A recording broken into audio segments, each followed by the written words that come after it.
Bonjour, on attaque la dernière vidéo de notre mini-série sur l'éducation et l'open source et cette fois-ci, on va voir un certain nombre d'informations, de conseils, de ressources et puis des guides pour les enseignants. Jingle!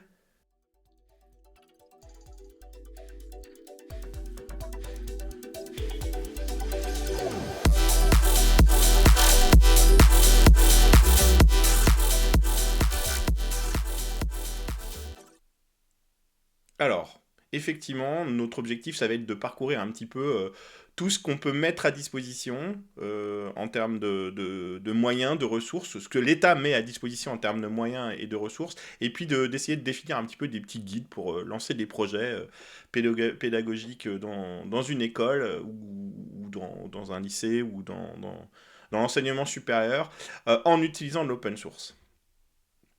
Alors, comment on fait en tant qu'enseignant et comment on se fait accompagner et comment on peut se former. Et je vais le faire uniquement en regardant les choses d'un point de vue franco-français parce que je n'ai pas pu effectivement faire le travail de recherche au-delà des frontières de la France. Vous allez voir que c'est déjà extrêmement riche et c'est plutôt très enthousiasmant de se dire qu'en France, les choses sont en place, que l'État a mis en place un certain nombre de choses, qu'il y a des directives qui sont déjà en place et que ces directives se sont accompagnées d'initiatives très concrètes et on va essayer de les regarder.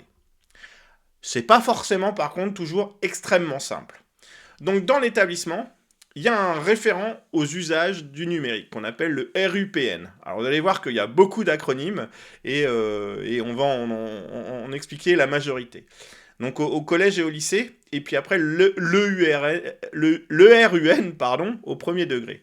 C'est le premier relais pour tout ce qui va être conseil, choix d'outils, au-delà de ma petite initiative que d'essayer de regrouper un petit peu ces sujets sur mes 3 vidéos. Ensuite, vous avez les professeurs documentalistes, l'appui EMI, tout ce qui va être recherche de ressources, vérifier les problématiques de droit d'auteur et de copyright, la veille. Et puis les équipes de direction et le DDFPT, alors le directeur délégué aux formations professionnelles et technologiques en établissement, chef de travaux, pour tout ce qui va être cadrage des projets, organisation et partenariat. Et enfin, vous avez le délégué à la protection des données. C'est une obligation depuis la mise en place de la RGPD et qui va vérifier tout ce qui est conformité, autorisation. Et vous avez les contacts via votre rectorat. Alors, très important, vous avez aussi le réseau Canopé pour tout ce qui est formation, ateliers, webinaires, accompagnement de projets de façon concrète, prêt de matériel selon les sites. Alors ça dépend de l'endroit où vous êtes. Donc là, je vous le rappelle, toutes les URL, toutes les informations sont sur le site UltraGreen, sur l'article concernant l'open source et l'éducation sur le site UltraGreen. Vous aurez juste à chercher dans le moteur de recherche et vous le trouverez sans problème. Alors à l'échelle académique, vous avez ce qui s'appelait les DAN, qui sont devenus les SRANE. C'était la délégation académique au numérique éducatif et qui est devenu le service régional académique du numérique éducatif pour tout ce qui est le côté concret de la partie conseil, prêt de matériel, formation, accompagnement des projets. Exemple, si vous voulez, par exemple, moi, si j'habite en Gironde, si vous voulez chercher les informations sur l'Académie de Bordeaux, vous allez chercher Dan Gironde et ça va vous renvoyer vers le site qui va bien. Donc trouvez la vôtre en recherchant Dan plus votre académie. Ensuite, vous avez l'IAN, l'interlocuteur académique au numérique par discipline, qui est pareil sur les sujets de veille et d'accompagnement disciplinaire. Vous cherchez IAN et la discipline et l'académie. Vous avez le CARDI pour l'innovation. Donc CARDI qui veut dire Conseil académique en recherche, développement, innovation et expérimentation. Et toujours pareil, CARDI plus académie. Et enfin, les ENT et les médiacentres, on va y revenir juste après sur les ENT, je vais les expliquer en détail. Et puis là, vous avez le GAR, le gestionnaire d'accès aux ressources numériques. Et on va voir que les ENT sont des ressources numériques. Et donc le GAR, c'est votre correspondant pour tout ce qui est accès aux fameuses ENT. Alors, c'est quoi ces ENT? Les ENT, c'est les espaces numériques de travail. Donc, non, ça ne veut pas dire encore une nouvelle technologie, bien que. Donc c'est le portail en ligne de l'établissement, de l'école, du collège, du lycée et de la structure dans laquelle vous êtes, qui rassemble en un seul endroit tous les services numériques pour les élèves. Donc vos enfants connaissent ça très bien, ce type de portail, parce que ça les emmène souvent vers leurs pronotes, vers différents outils qui sont à disposition pour leur établissement. Donc ça s'appelle un ENT, espace numérique de travail. Et donc c'est accessible aux élèves, aux parents, aux enseignants et au personnel de l'école, du lycée ou du collège. On s'y connecte avec des identifiants qui sont fournis par l'établissement. Qu'est-ce qu'on y trouve généralement? On y retrouve la messagerie interne et les visioconférences, et là, effectivement, ça utilise du Jitsi, ça utilise des solutions internes, Collabora, Nextcloud, pour beaucoup de ces ENT. Donc on voit que l'open source est concrètement déjà présente dans l'éducation. On y trouve les cahiers de texte, agenda, vie scolaire, alors les fameux pronotes pour ceux qui connaissent, hein. On y retrouve les LMS, le partage de documents, classe virtuelle, donc souvent c'est Moodle, hein, comme je vous l'ai dit. Et puis on y retrouve les informations pour contacter le GAR et accéder aux différents médiacentres. Et ces médiacentres sont construits avec des solutions open source et typiquement avec des Nextcloud. Enfin, on y trouve aussi l'annuaire, les annuaires, les actualités, les espaces collaboratifs de classe et ou de projet correspondant à votre établissement. Donc, qui met en place ces ENT? C'est déployé par les collectivités, le département pour les collèges, la région pour les lycées, avec l'académie. Et chaque académie, chaque collectivité a son ENT. Son interface et ses services peuvent varier en fonction de l'endroit où on est, y compris les technologies qui sont utilisées. Et pour en savoir plus, il y a une présentation globale des ENT sur Eduscol. Donc pareil, le lien sera sur Ultragreen, hein, eduscol.education.fr/numérique. Alors, continuons. Et on va voir qu'effectivement, c'est un feu d'artifice de ressources. Le problème, finalement, est peut-être plus de savoir où trouver l'information que est-ce qu'il existe l'information et est-ce qu'il existe quelque chose.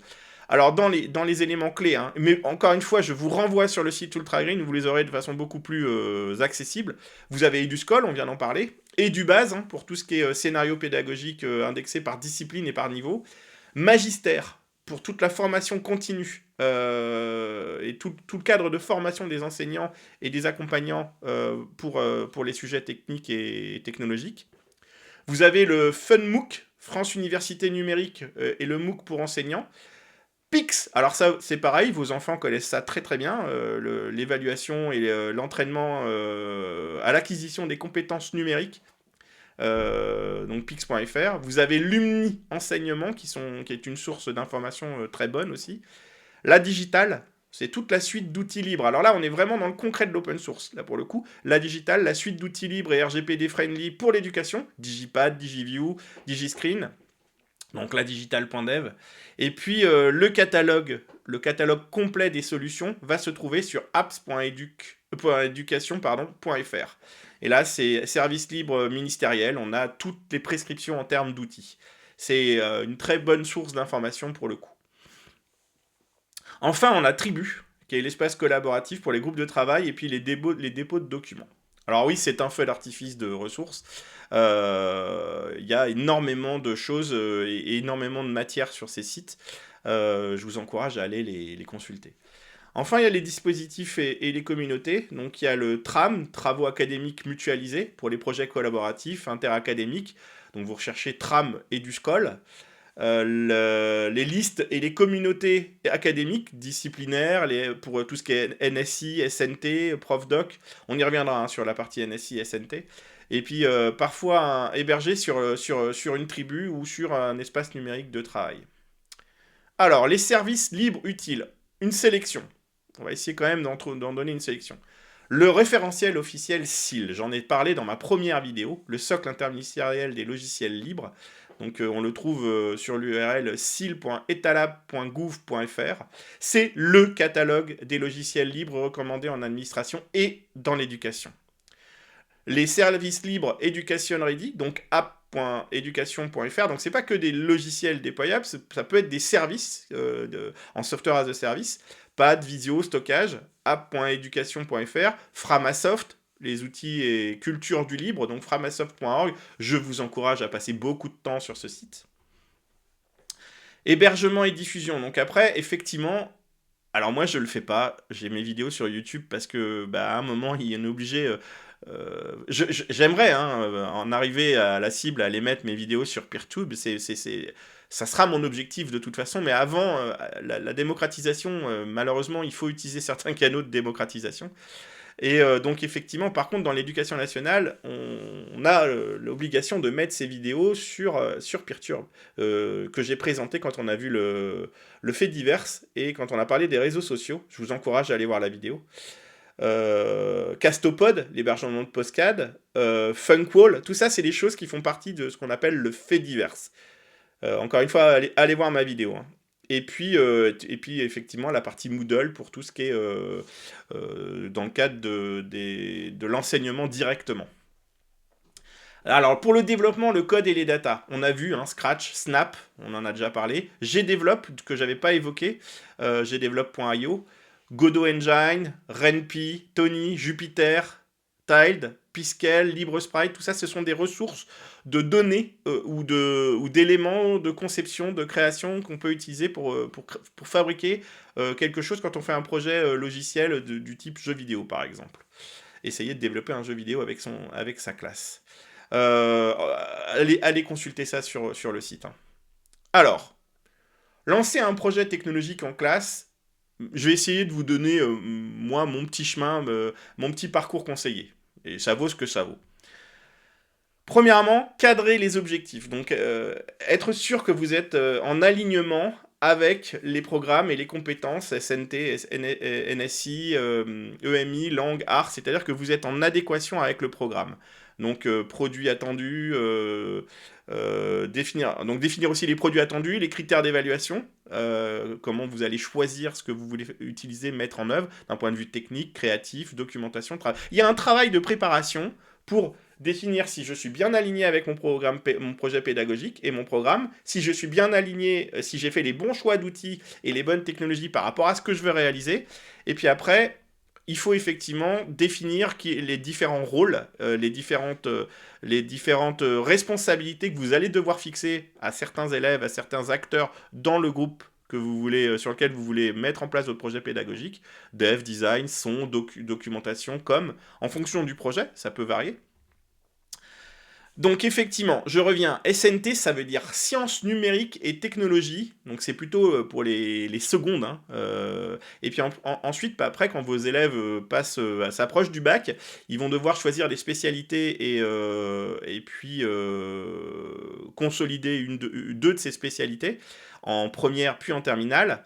Donc là, on va parler de numérique et sciences de l'informatique. D'accord? Donc ça, c'est vraiment pour les élèves qui veulent aller vers une spécialité sur les sciences du numérique. Est-ce que c'est le meilleur parcours ? Disons que je pense que l'éducation nationale a peut-être encore un petit peu de travail pour mettre en œuvre ces matières en termes de spécialité. Et je suis ouvert à en discuter d'ailleurs. Et puis effectivement, derrière, on a tout ce qui est éducation aux médias et à l'informatique, qui pour le moment, dans le cadre du lycée, est peut-être une spécialité qui est encore un peu trop marginale. C'est mon point de vue. Et je suis ouvert à en parler.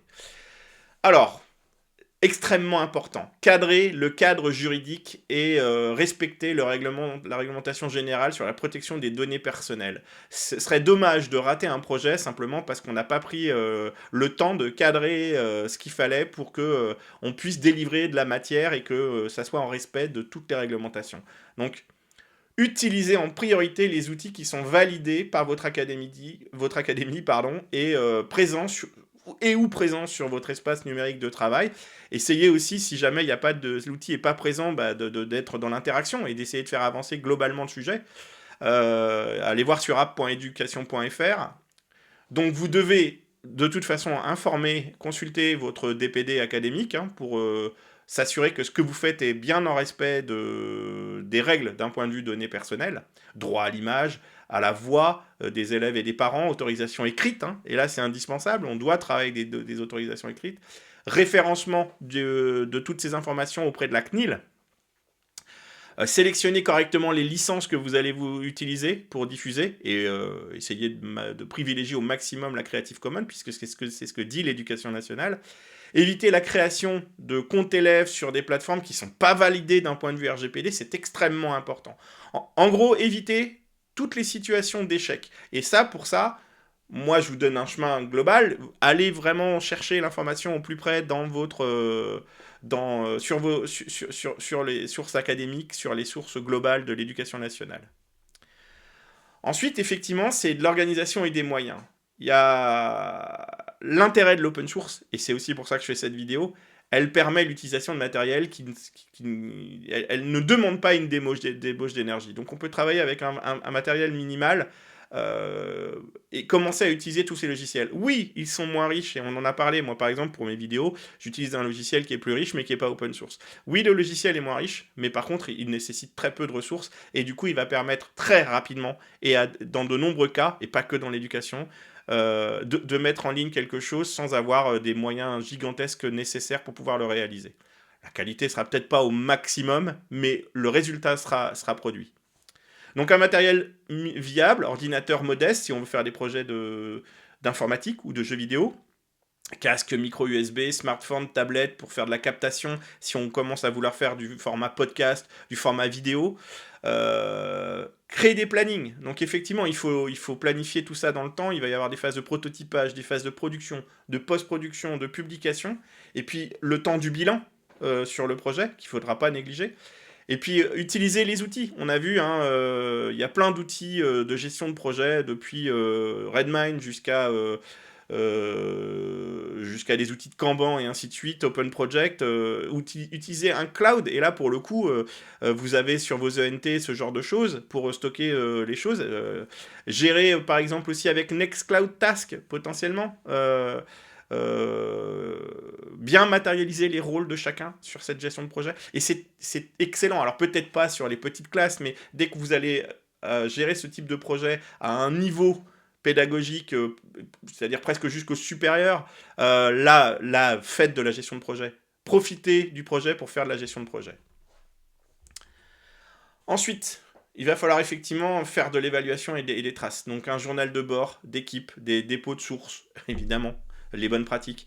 Donc utiliser Nextcloud, Moodle, Git, si possible, dès qu'on a du logiciel qui est produit. Faire des grilles de critères techniques pour faire la sélection, les choix et ainsi de suite. Travailler en workshop pour la créativité, les aspects narration. Être dans une démarche d'auto-évaluation, c'est-à-dire emmener l'équipe d'élèves, d'étudiants, à une démarche de collaboration et d'autoproduction et donc s'évaluer par eux-mêmes, faire de l'auto-évaluation. Essayer potentiellement d'intégrer des pairs déjà compétents dans le projet pour qu'ils puissent être dans un échange en collaboration. Et enfin, on finit par la valorisation. Donc effectivement, ce qu'on a construit, il faut le diffuser. Et c'est là que vous devez aller sur vos moyens de diffusion internes, votre NT, un Moodle, des podcasts académiques, Peertube, comme on l'a dit, académiques pour le coup. Il en existe et on récupère les informations via tous les liens que je vous ai donnés. Publier de façon libre via des Creative Commons, et typiquement la CC by NC SA, d'accord. Je vous renvoie aussi vers les documentations et les vidéos que j'ai pu faire sur les licences open source et typiquement sur la Creative Commons. Mais de toute façon, tout est expliqué sur le site de Creative Commons.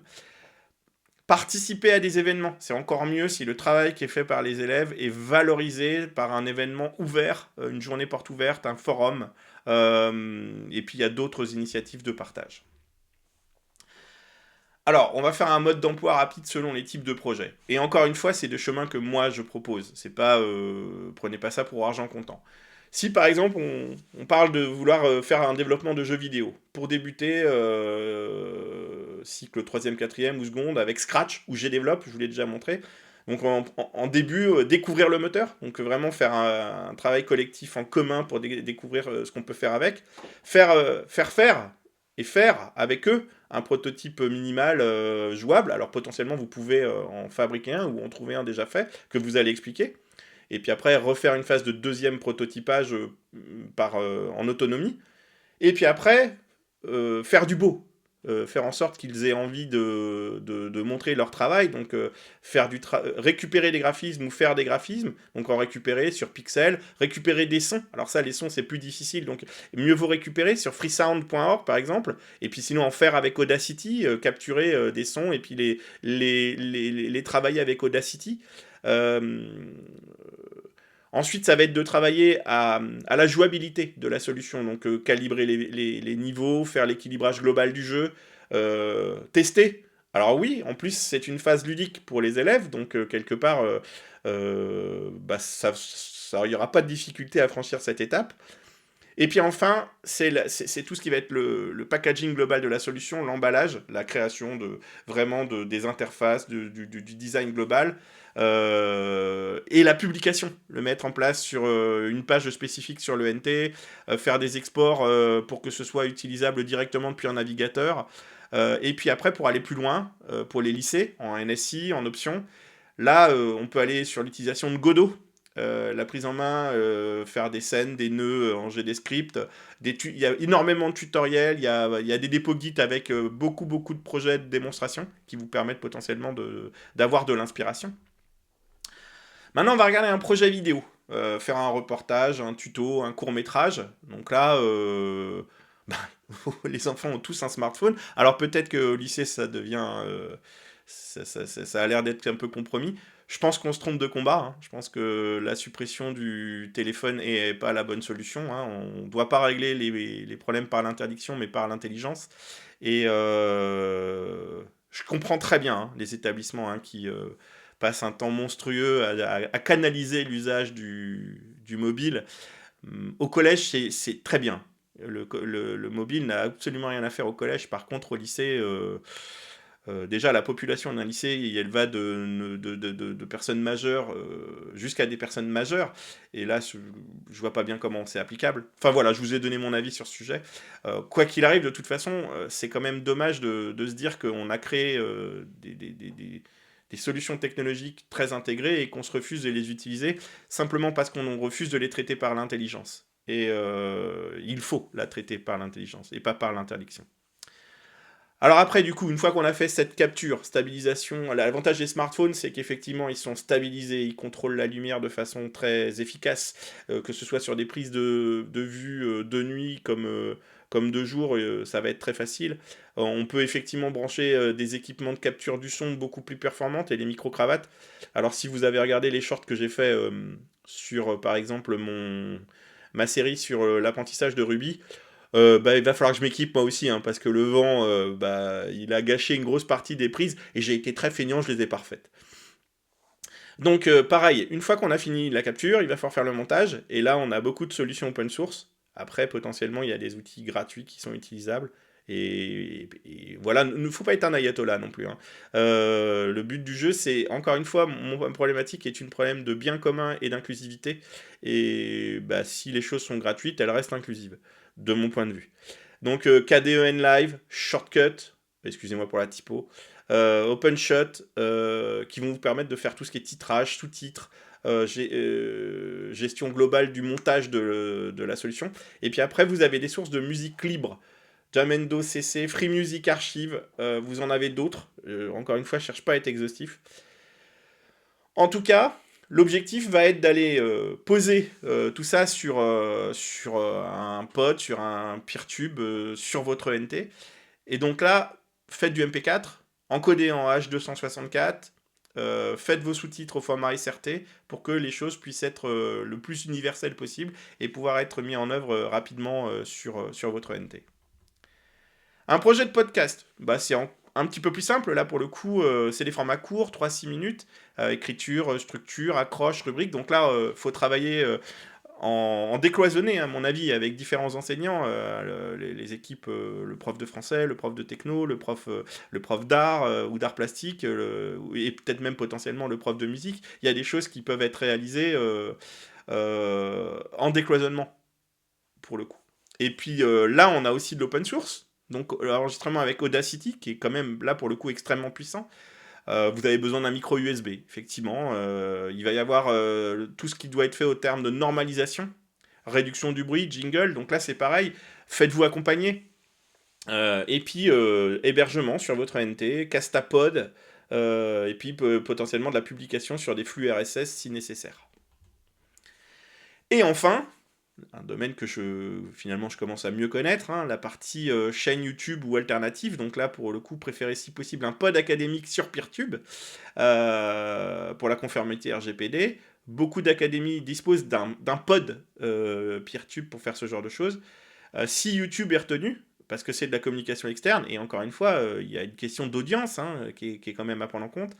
Il faut utiliser un compte d'établissement, ne faites pas ça dans votre coin. Désactivez les commentaires parce qu'il ne faut pas que le travail soit soumis aux haters. C'est pas possible. C'est le travail de personnes qui ne sont pas des professionnels, qui ne sont pas des habitués de ce genre de choses, et encore moins habitués peut-être à l'agressivité qu'on trouve sur ce genre de médias. Donc il faut désactiver les commentaires. Et puis, quoi qu'il arrive, déposer une copie sur le NT, sur un pod pour archivage, ne perdez jamais le travail réalisé par des étudiants, par des élèves. Donc l'alternative Peertube, hein, vous pouvez aller voir Join Peertube, mais surtout allez plutôt le voir au travers de votre NT, au travers des ressources mises à disposition par l'éducation nationale. Alors maintenant on va essayer d'avoir un certain nombre de conseils, d'aides, et puis les appels à projets, et puis les financements qui peuvent être mis en œuvre. L'aide, on l'a vu, ça passe par le CARDI pour la partie innovation, accompagnement et le soutien projet matériel, on a vu. Hein. TRAM pour les projets numériques disciplinaires, donc là c'est par le DAN. EduUp via EduScol. Et puis après vous avez les collectivités territoriales, le département, la région, qui ont des dotations numériques, qui peuvent vous aider, qui peuvent vous accompagner. Les municipalités, hein, pour les écoles aussi, il y a beaucoup de moyens potentiels d'obtenir de la ressource et de l'aide. Alors les partenariats et les écosystèmes, j'ai déjà parlé de Canopé hein, pour la co-construction, ingénierie de projet, prêt de matériel selon les sites. Regardez les tiers-lieux qui sont disponibles autour de vous, les Fab Labs, pour tout ce qui va être impression 3D, si votre école n'est pas équipée, de prêt d'Arduino, et allez aussi vers les entreprises qui ont des code rooms, des Fab Labs, et qui potentiellement peuvent être des contributeurs et financer certains projets en partenariat avec l'établissement. Donc faites appel à aux parents d'élèves autour de vous pour essayer de trouver des solutions. Après, il y a les associations et les fondations. ClassCode pour la partie informatique et numérique. France IOI pour la partie algorithmique et puis les concours qui met en place des concours. Et puis, il y a la fondation La Main à la Pâte pour tout ce qui est sciences et techno qui est utilisable. Et enfin, vous avez ce qu'on appelle les passes culture, la part collective secondaire, pour financer des interventions extérieures sur les sujets culturels et les EMI. Alors, les conseils pratiques et la conformité. Toujours privilégier des services validés par l'académie, par qui sont disponibles sur le NT ou qui sont référencés sur app.education.fr. Pour installer des logiciels libres sur les postes de l'établissement, il faut passer par les procédures. Ne faites pas les choses dans votre coin, mais ne vous interdisez pas de proposer. Et ça fait partie même de la logique d'ouverture et de la logique open source. Proposer. Obtenir des autorisations parentales, ça on l'a vu, c'est indispensable. Hein, et donc tout ce qui va être droit à l'image, droit à la voix, au contrôle de la voix, avant publication et publié sur des licences open source. On est sur Ultra Green pour parler d'open source. J'ai fait toute cette thématique pour montrer qu'il y avait quelque chose de cohérent dans la démarche. Sécurisez vos productions. Je l'ai dit, ne perdez pas les données produites, mais quelque part aussi, sécurisez l'endroit où elles sont posées. Et ne mettez pas de données personnelles. Utilisez au maximum de la pseudonymisation. Pas de localisation fine qui permettrait d'identifier de façon trop précise une personne, un acteur, une personne qui parle. Capitalisez. Donc déposez et partager, utiliser l'intelligence collective qui est autour de vous, et avec tous les moyens qu'on a pu voir. Alors je vais conclure. Déjà, c'était un travail important que de référencer toutes ces informations. J'espère qu'elles sont suffisamment précises, et si elles ne le sont pas, voilà, s'il y a des enseignants qui regardent ces vidéos, s'il y a des personnes qui travaillent dans les structures d'accompagnement, dans les différents organismes et structures d'aide que j'ai mis en œuvre, n'hésitez pas. Voilà, moi je suis le conjoint d'une enseignante, et puis je me suis dit, voilà, je parle d'open source, et puis je me suis dit, c'est pas possible que je parle pas et d'open source et d'éducation. Je n'ai certainement pas la prétention d'être autoritaire sur le sujet. Voilà, moi j'ai essayé de montrer ce que une personne extérieure à l'éducation nationale, mais au contact de l'éducation nationale, est capable de trouver en autonomie. C'est pas facile. Donc voilà, je voulais faire ce travail de restitution, j'espère que je l'ai fait correctement. Comment je veux conclure? Ce qui est intéressant, c'est qu'en France, et pas qu'en France, c'est ce que j'ai voulu montrer, l'open source, c'est un choix stratégique qui a déjà été mis en œuvre. Et au-delà d'être une simple alternative, l'open source, c'est une approche fondamentale pour l'accessibilité de l'apprentissage, l'universalité de l'apprentissage, la, la- la science libre, la science équitable, la technologie libre et équitable, la transparence, mais aussi une clé de l'innovation qui, pour les entreprises, garantit qu'on fabrique des gens opérationnels et des gens avec de la valeur parce que le système est bien construit. J'aime pas trop quand on est trop négatif sur le système scolaire français. Oui, on a vu, il y a une complexité qui est quand même pas négligeable. Par contre, voilà, on peut pas venir mettre son élève à l'école comme on consomme un produit. Derrière, il y a des humains, il y a des enseignants, il y a du personnel qui effectivement essaye au mieux, au maximum de donner. Ce qui reste compliqué, c'est que donner est différent en fonction de la personne à qui on donne, et encore plus pour l'enseignement. Mais voilà, il ne faut pas se tromper, la France n'est pas en retard, la France n'est pas en avance non plus, mais voilà, il y a des initiatives, il y a des choses qui sont structurées, et c'est important de le souligner, et ces choses sont structurées autour de l'open source, et ça c'est extrêmement positif. Il y a un potentiel immense, par contre. En France comme en Europe, les cadres réglementaires se multiplient, mais on peut aller encore beaucoup plus loin. Et effectivement, on voit que les choses sont en train de se mettre en place d'un point de vue mondial. On voit aussi qu'il y a beaucoup de contre-signaux, et notamment, j'en parlais aux États-Unis, hein, typiquement, mais quelque part dans un écosystème connexe à ce qui se passe aux États-Unis, où il y a des dénis de science, des dénis d'intelligence, des fois de temps en temps, qui sont problématiques. J'exprime mon point de vue personnel.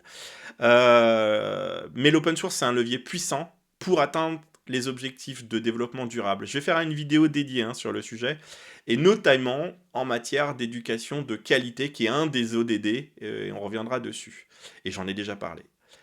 Le potentiel, c'est autant l'open source que les personnes qui vont l'utiliser, mais j'ai même envie de dire les personnes que ça va fabriquer, et ce qu'elles vont être, et ce qu'elles vont apporter aux sociétés. Encore une fois, open source ne veut pas...